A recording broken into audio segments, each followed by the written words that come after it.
The Jon Gruden lawsuit is in the very early stages of what can be a multi-year life cycle. This is how it goes.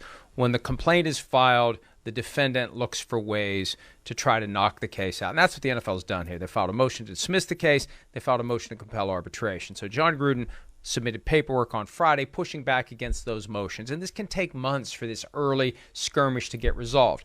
What made news yesterday, and this comes courtesy of the Las Vegas Review-Journal, Jon Gruden using the Brian Flores litigation as a way to push back on the NFL's argument. Because here's what the NFL's doing, Chris, and I'm always fascinated by this, and I think the layperson doesn't understand how it works. In court, you have two realities that emerge very quickly.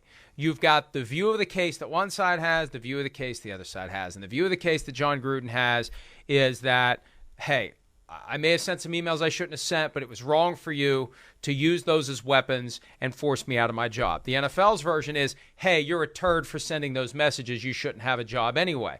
And sometimes the two positions are so stark you think you're not even dealing with the same case. But that's the theory. That's the theme. And one of the things the NFL pushed in its paperwork was that they have a very strong interest in rooting racism, sexism, and homophobia out of the league. Thus, it's perfectly justifiable that Jon Gruden got pushed out for the emails he sent before he was even coaching the Raiders. Right. Well, Gruden turns it around because since then, Brian Flores has filed his race discrimination lawsuit, and Gruden says, well, your comments look quite foolish because you're facing this class action from Brian Flores attacking a problem that everybody knows exists, racial bias in the hiring of coaches. So it just shows you how convoluted, how complicated, and how personal these cases can become. And, you know, it comes down to the simple question of whether or not Gruden's rights were violated.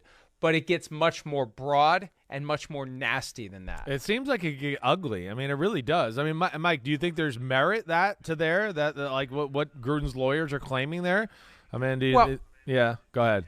Here's the bottom line. Yeah. The NFL is going to make it about anything other than the NFL's behavior. And when you have a plaintiff who did some unsavory things, you spend all your time hammering on the unsavory things the plaintiff did. Right? You're ultimately going to go to a jury here, and a jury has to want to take money from one side and give it to the other. If the jury doesn't like Jon Gruden, they're not going to give him anything. So this is just an indication of how the case is going to go. They're going to crap on Jon Gruden every chance they can because of the emails he sent. I look at it and I say, okay, fine, he sent the emails. He got what he deserved. But were his rights violated by the NFL or by someone in peeling off a handful of emails from a supposedly secret trove of 650,000 documents that they're not going to show to anyone, weaponizing those documents by leaking them to the media, knowing damn well what the outcome was going to be, engineering his forced resignation? That's where the challenge becomes, and this is kind of like what we talked about with Calvin Ridley. You got to set aside the facts that would cause you to say, oh, well, this is a no-brainer, get him the hell out of here, and say, was it really right for whoever leaked those emails to do it? That's the gist of the Jon Gruden lawsuit. He argues he was targeted by someone for termination, obviously, and they used those emails as a weapon to get him out. And the NFL is going to say it doesn't matter. The emails themselves justify you not being the coach of the Raiders. Yeah, I mean, yes, and I guess what I mean is, you think is he going to be able to prove these type of things? You know, I mean. Again, it's just I feel like we've had no inkling, or at least I've had no inkling. You know a lot of people. I know a lot of people.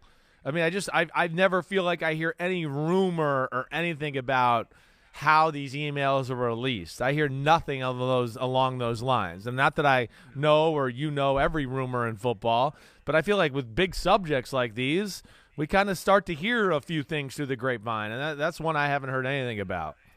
Not many people had access to these emails. Yeah, right. I know that for a fact. Yeah, right. And so it's a short list.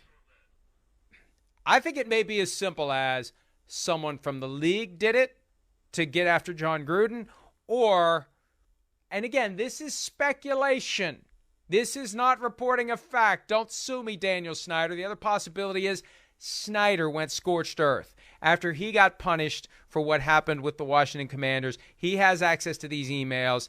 He leaked them just because he could. He was the Joker in that scenario. He's going to create some chaos. Again, this is just speculation as to how it could happen and what the motivation would be.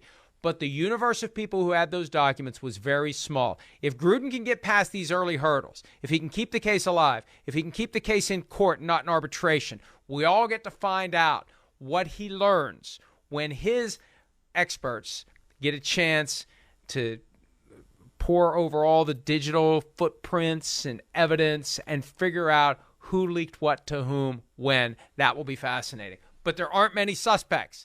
The question is proving which one actually did it.